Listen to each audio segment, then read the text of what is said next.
A day in my life as a content creator mom, working mom, and syempre affiliate ng mga iba't ibang product online. Hello everyone! Another day, another mini vlog. For today's ganap nga ito at mag-unboxing na naman nga tayo. After ilang weeks nga nitong nakatabi sa bahay at eto nga at mau-open ko na nga rin. Eto na yata yung pag-unboxing kong nakakadismaya at nakakalungkot. Habang binubuksan ko nga tong parcel na to ay sobrang excited ko talaga dahil matagal ko na talagang inintay na mabuksan ko nga to. Kaso pagka-open ko nga eto nga yung bumungad sa akin. Halos manlaki talaga yung mata ko at napatulala talaga ako sa nangyari dito sa parcel ko. Tinanggal ko na nga yung bubble wrap niya at saka itong pinaka-plastic. Paano ba naman yung pinakalalagyan nga nitong mga sandok ko na silicone ay nabasag nga yung pinakalalagyan niya. Sa mga oras nga ito ay hindi ko nga talaga alam kung gusto ko pang ituloy itong pagbibideo ko or pagfi-film ko ng mini vlog kong to.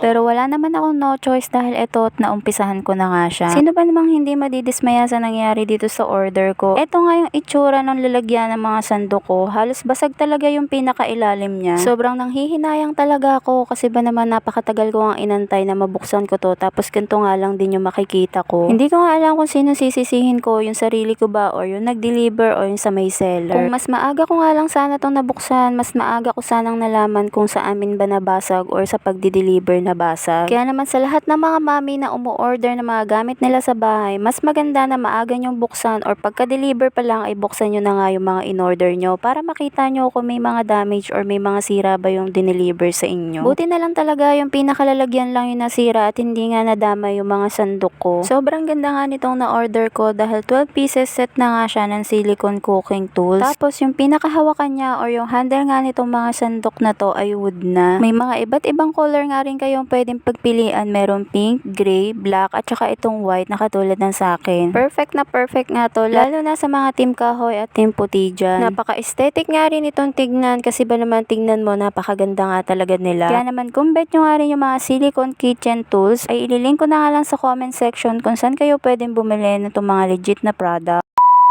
Anyways, fast forward, dito naman tayo sa isa kong parcel. Sobrang excited ko na nga rin itong buksan at medyo kinakabahan nga rin ako dahil nga baka may problema nga din. Dali-dali ko nga binuksan yung bubble wrap nito at so far napakaganda nga ng pinakabalot niya dahil balot na balot talaga sa bubble wrap. Medyo nahihirapan talaga akong buksan to dahil nga sobrang daming bubble wrap. Binuksan ko na nga rin kaagad tong box at sinilip-silip ko nga dyan baka ako may basag na naman uli. Ito na nga yung pinaka-box niya, ayan, medyo malaki na nga rin siya. Tapos ito na nga rin yung pinakalalagyan nitong knife. 7 pieces knife set na nga pala to. Tapos meron na nga rin tong kasamang sangkalan or chopping board. After ko nga mabuksan yung pinaka-box niya ay okay naman yung mga nakalagay doon at walang damage. Next ko naman nabubuksan na itong lalagyanan ng mga knife o ng mga kutsilyo. Una ko ang nakuha dyan ay yung pambalat ng mangga or ng mga pipino or ng mga prutas. Sunod naman ay mga iba't ibang kutsilyo or size ng kutsilyo. Tapos meron na nga rin pala tong kasamang gunting or scissor. Sobrang ganda talaga nitong na-order ko at napakalakas talaga maka-aesthetic. Kaya naman sa mga team puti dyan ako, ito na talaga yung sign para mag-order kayo nitong mga na-order ko. Sobrang satisfied ka talaga kapag bumili kayo nito dahil wala na nga damage ay magaganda pa yung darating sa inyo. Maglalagay or maglilink ako sa comment section kung saan kayo pwedeng bumili ng mga product na na-open ko. At ayan lang muna for today's mini vlog unboxing. Kita-kits na lang sa susunod ko pang upload. Thank you for watching. See you on my next mini vlogs. Bye!